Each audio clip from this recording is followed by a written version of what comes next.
This is the tale of April and Michael, a wedded pair with 3 offspring, a caring household, devoted companions, and a common adversary. An adversary that will dismantle this resilient, exemplary family, pitting husband against wife and father against son. This narrative will culminate in chaos, brutality, and homicide, leaving only one lingering question. Who is the individual we are confronting? A fortunate killer or an innocent victim? April was born in December 1978. The girl endured a challenging upbringing. Her parents indulged in alcohol and illicit substances. Occasionally, her mother would vanish for weeks, leaving April and her 2 younger twin brothers, Chris and Michael, behind. Despite still being a child herself, April did everything within her power to care for her younger siblings, tending to their diapers and feeding them. Eventually, the grandparents could no longer cope and assumed responsibility for the children. They genuinely adored the youngsters and provided them with proper care, but due to their advanced age, they struggled with the 3 energetic kids. Consequently, they sought assistance from the state's Child Association. The boys were placed with the O&B foster family, while April remained with her grandparents.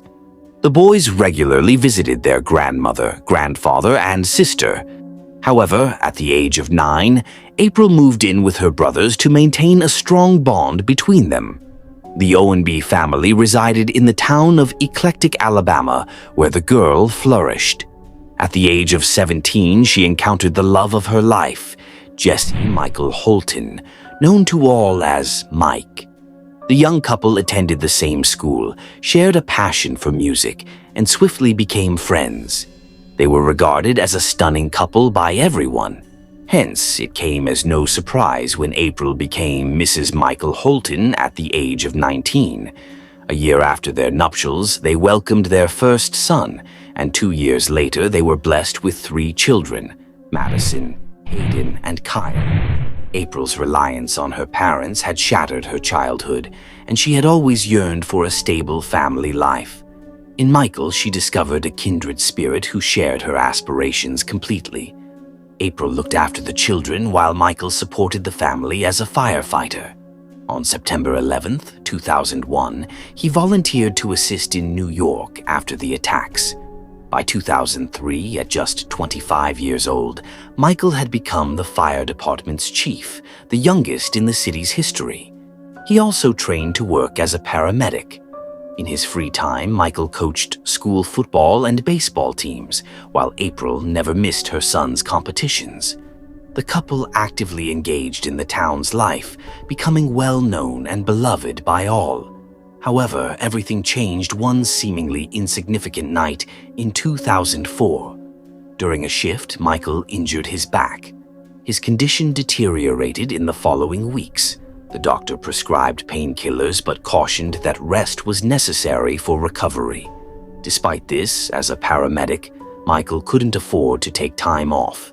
He continued working tirelessly, relying on medication, and eventually becoming dependent on painkillers. In 2010, the mayor of Eclectic resigned, and Michael saw an opportunity. He believed he could serve the city better from an office position, requiring less physical strain. In 2012, at 33 years old, Michael Holton became the mayor. However, a year later, he began experiencing unexplained epileptic seizures. Fortunately, the seizures subsided quickly, easing April's worries. She suspected the seizures might be linked to Michael's painkiller abuse. Despite his back no longer hurting and the doctor no longer prescribing medication, Michael was obtaining painkillers illegally. This issue not only impacted Michael's physical health, but also led to mood swings. April made a conscious effort to refrain from complaining about the family issues, but her brothers noticed a change in Michael's behavior towards her. He became less gentle and started being verbally abusive and controlling, transforming into a completely different person. Additionally, Michael's addiction had a negative impact on the family's finances. In 2014, they lost their home, yet Michael continued to borrow money from his mother and spend it on pills. April was concerned that if he got caught and arrested, they would lose their medical insurance. She insisted that her husband resign as mayor, and he complied, returning to work as a paramedic at the fire department. Despite the challenges, April tried to support her husband, understanding the difficulties associated with substance abuse and not wanting her family to endure the same hardships she faced as a child. She still held on to the belief that Michael could overcome his addiction. However, another problem arose when the parents discovered that their eldest son, 16-year-old Madison, had become involved with a group of cannabis users. April was extremely upset and asked her brother Chris to talk to Madison, but Michael saw no need to punish their son, claiming that experimenting with marijuana was common among teenagers. This realization made April understand that she could no longer assist her husband, but she could still protect their children from falling into addiction. By April 2016, she and her sons had relocated to a new home in a nearby town, a 20-minute drive from Eclectic. By August, she had initiated divorce proceedings. The children divided their time between both parents, spending quality time with their father and mother. Michael struggled greatly with the separation and confided in April's best friend, expressing his fear that his wife would start dating someone else. However, April reassured him that her focus was solely on raising their children and acting in their best interest. Simultaneously, April warned her son that if he didn't give up his harmful habit, he would no longer be welcome in her house. However, within a week, he defied the rules, leading his mother to send him to live with his father. Michael managed to convince April that he shared her views on Madison and disapproved of his son using cannabis. April firmly believed that their son should follow the same strict guidelines in Michael's home as in hers. In reality, the situation was quite different. Michael ran out of painkillers and had to resort to a drastic measure. He asked his son to procure them for him, to which the boy agreed. This led to a dark secret binding father and son, hoping it would never be revealed. On September 11, 2016, April received a call from Madison's friend's mother, informing her that the 17-year-old had thrown a party at his father's house the previous night. She was deeply upset that her son had returned home somewhat intoxicated. Distraught, April drove to Mike's house to address the issue. While en route, she also contacted Mike. Mike, who worked night shifts, was unaware of the events as he had not been home. Upon his return, he found the house in disarray after the teenage party, with evidence of alcohol consumption. An enraged Mike sent his son a message demanding his immediate return. When April arrived at Mike's house, she discovered her son handcuffed on the couch as a punishment for his disobedience. Mike had already contacted the authorities, and a police officer arrived at the house at 4:28 p.m. The officer spoke with the parents, the distressed Madison, and documented the scene. The parents requested the boy's arrest so he could face consequences before a judge, but since it was Sunday, they had to wait until Monday. Mike agreed to take his son to the police station the following day. The officer later reported that Mike and April were in agreement that their son needed to be disciplined. The police officers departed at 4:48 p.m., and the parents retreated to the bedroom to discuss the situation, while their son remained seated on the couch. However, a mere 11 minutes later, another distress call was received by the emergency services. This time, it originated from Mike's neighbor, who reported that a terrified and handcuffed Madison had sought refuge in his house, frantically claiming that his father had assaulted his mother. Concerned for her safety due to his father's possession of a firearm, Madison urgently contacted the authorities and sought assistance from the neighbor. The neighbor promptly knocked on the door, but only heard April's agonizing moans. Meanwhile, Madison anxiously waited outside as the neighbor entered the bedroom and was confronted with a horrifying sight. Michael and April lying lifeless on the floor, surrounded by a pool of blood, with a gun lying near Michael's feet. Michael had succumbed to his injuries, but April still showed signs of life. She was immediately rushed to the hospital, where she tragically succumbed to a gunshot wound to the head. Madison recounted to the police that after the officer's departure, his parents engaged in a heated argument within the confines of the bedroom. Suddenly, his mother's cries for help pierced the air. Madison forcefully entered the room, breaking down the door, only to witness his father restraining his mother in a chokehold while brandishing a gun against her head. In a desperate bid for assistance, the young boy fled the house to summon help. Initially, the police harbored no doubts that Mike had shot his wife before turning the gun on himself. However, as the investigation progressed, certain details emerged that cast doubt on this theory. Investigators began to question whether Madison could have been responsible for the deaths of Michael and April. Firstly, Madison claimed to have forcefully entered the bedroom by breaking down the door, yet no signs of damage were found on the door. Secondly, he asserted that he had not heard any gunshots, but experiments demonstrated that even a gunshot fired from within the house would have been audible from the neighboring residence. Forensic experts scrutinized residue on Madison's hands and found none, although the police clarified that the type of firearm used in this case might not leave behind traces of residue. Furthermore, when the police arrived, Madison was still handcuffed, initially giving the impression of his innocence. However, it was later discovered that the key to the handcuffs was on the coffee table in the living room. This raised suspicions that Madison had taken the key, freed himself, committed the crime, re-handcuffed himself, and then sought refuge at the neighbor's house. Additionally, despite the shocking scene he had just witnessed, Madison remained relatively composed, which raised doubts in the sheriff's mind. Madison explained his calm demeanor by stating that he was in immense pain and constantly replaying the events in his head, making it difficult for him to cry. Nevertheless, the sheriff believed that some time in jail might compel Madison to reveal more information, leading to his detention in connection with the previous night's events. Meanwhile, the bodies were examined by a pathologist who determined that both deaths were the result of homicide. The bullets were fired at close range, with April being shot on the right side of her head, indicating that she had attempted to shield herself. In Mike's case, the bullet entered the back of his head from the left side and exited on the right, suggesting that he had used his non-dominant hand to hold the gun against his head. The medical examiner's report further convinced the police of Madison's involvement in the deaths of Mike and April. With 3 people in the house and 2 dead, the conclusion seemed undeniable. Madison was subsequently charged with the murder of his parents.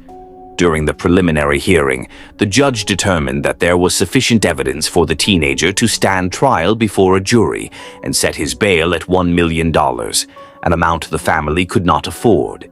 However, a year later in December 2017, the bail amount was reduced, and Madison's uncle, Chris, and his wife borrowed the necessary funds to secure his release just before Christmas. This was seen as a bittersweet gift for April's relatives.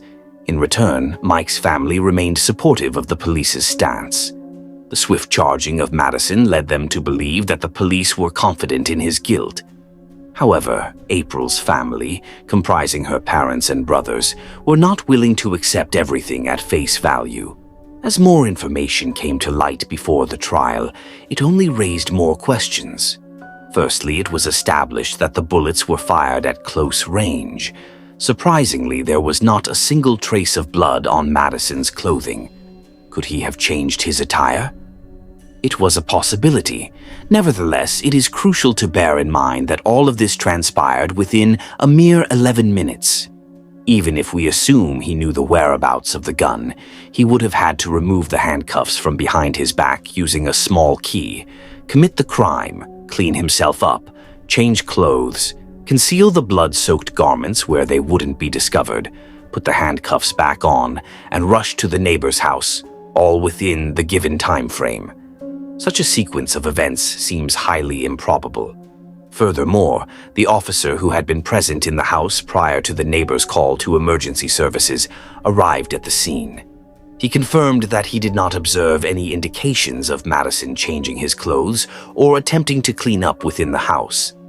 Additionally, the toxicology report revealed a mixture of potent drugs in Mike's system, 4 different highly potent painkillers that he had been regularly consuming for a decade, which could have influenced his condition. The police failed to find complete fingerprints on the weapon, with only April's DNA present on the trigger. Lastly, the pathologist discovered several scratches on Mike's neck and cheek on the right side, along with bruises on his left shoulder. As for April, bruises adorned the inner surface of her thighs, chest, and the right side of her face, and Mike's DNA was found beneath her nails.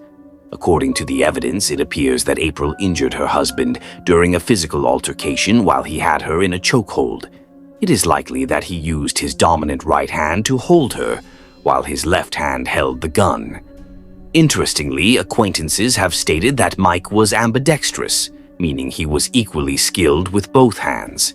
However, the coroner's report contradicts the police's claim that Madison suddenly entered the room and shot both individuals, indicating that there was a struggle. Additional information has surfaced regarding Mike's behavior leading up to the crime. He was unable to accept the idea of April dating someone else after their breakup. Despite reassurances from a friend of April's that she had no intention of doing so, Mike discovered a week before the murder that she had entered into a new relationship. This caused him to panic, cry incessantly, and repeatedly call his wife. He even wrote her a letter expressing his inability to continue living, knowing she was with someone else. Furthermore, Mike's diary revealed his deep distress over the breakup, with hints that he had contemplated ending his own life on his own terms just a week prior to the murder. Interestingly, Madison consistently requested to undergo a lie detector test to prove his innocence, but he was denied this opportunity. Despite being offered deals, he steadfastly refused to confess to a crime he did not commit, maintaining the same account of events throughout. Regarding his emotional response following the deaths of Mike and April, it is unjust to accuse someone of murder solely based on their lack of emotions, especially when that person is a teenager. Prior to this tragic event, the main issue in his life was his parents' reaction to his marijuana use. However, everything changed in an instant when he lost Mike in April and was accused of their murders. On October 22, 2018, Madison was getting ready to face trial. Yet, just before the proceedings began, the district attorney declared that the charges against the teenager would be dismissed. The entire case revolved around a double homicide assumption, but the pathologist could not definitively rule out the possibility that Michael had shot himself. The district attorney emphasized, "Our duty as prosecutors is to seek the truth and serve justice. When the truth remains uncertain, justice becomes unattainable." He outlined 3 possible scenarios. Madison killed Michael and April. Madison witnessed his father killing his mother and retaliated by shooting him. Or Michael shot his wife and then himself. All 3 theories hold weight, and there is no concrete evidence to confirm or refute any of them. The prosecutor mentioned that if new evidence implicating Madison surfaces, he will face a jury trial and potentially be convicted. However, if he is acquitted now and is truly guilty, he cannot be retried, thus enjoying freedom without consequences. Presently, Madison acknowledges that his maternal family's unwavering support during the trials was crucial. He aims to repair relationships with his siblings and paternal relatives, and has no intention of suing the city police, as it was a condition for dropping the charges. He recognizes that his time spent reflecting in prison prevented him from continuing down a destructive path of partying and associating with a negative crowd. The days of wild parties are now a thing of the past for him. Madison successfully finished his last year of high school and is looking forward to pursuing a career in law after attending college. In the meantime, he decided to enlist in the army to fulfill a lifelong aspiration. He tied the knot with Diana, started a family, and is content with his life. Despite his happiness, Madison admits to feeling anxious about the possibility of the sheriff accusing him once more of Mike and April's murders. Due to lack of evidence, he was never charged, and therefore he refrains from discussing the incident in detail. William Earl Moult, a distinguished 40-year-old gentleman hailing from Lantana, Florida, was known to his friends as Bill. He was a dedicated mortgage broker who, on the evening of November 7, 1997, chose to spend his time at a local nightclub. A man of few words, he maintained a low profile and departed the establishment around 11 p.m. Exhibiting no signs of inebriation, he made a call to his girlfriend, assuring her that he would return home shortly. Tragically, William never arrived at their residence. As time passed and concern mounted, his girlfriend reached out to the authorities to report his disappearance. The police promptly initiated an investigation, beginning with the nightclub where he was last seen. However, their search yielded no trace of William or his vehicle. They interviewed several patrons who had encountered him that evening, yet none could provide insight into his whereabouts after he left. Despite the relentless efforts of law enforcement and the heartfelt endeavors of William's family, his disappearance remained shrouded in mystery for over 20 years. In a remarkable turn of events in 2019, a local property surveyor from Lantana was perusing Google Maps satellite imagery when he noticed a vehicle partially submerged in a pond behind a nearby residence. This pond, situated in the 3,700 block of Moon Bay Circle within the Grand Isles housing complex in Wellington, Florida, had gone unnoticed for years. Upon making this startling discovery, the surveyor alerted the owner of the adjacent property, Barry Fay. Although Barry had resided there for 14 months, he had never observed anything amiss in the pond, even during periods of low water levels. He had dedicated countless hours to landscaping and cultivating pineapples in his backyard, yet the submerged car had eluded his gaze. Curious and determined, Barry borrowed a drone from a neighbor and conducted an aerial survey of the pond. The white car was unmistakably visible beneath the water's surface, a haunting sight behind his backyard. On August 28, 2019, Barry promptly reported his findings to the Palm Beach County Sheriff's Office. Soon after, the vehicle was retrieved from the pond, revealing it to be William's white 1994 Saturn SL, with his remains discovered inside, bringing a tragic conclusion to a long-standing mystery. At the time of William's mysterious disappearance, the region was undergoing significant development, leading to the car remaining hidden amidst the construction activities. Intriguingly, this vehicle had been visible on Google Earth since 2007, yet it went unnoticed until recently. Many residents are still in shock that a car, along with a body, lay submerged in the pond for such an extended period. A spokesperson for the police conveyed to the BBC, "It is impossible to ascertain the events of so many years ago. What we do know is that he vanished without a trace, and now he has been found." While William's family may never fully understand the circumstances that led to his tragic fate, they can finally begin to find some semblance of closure.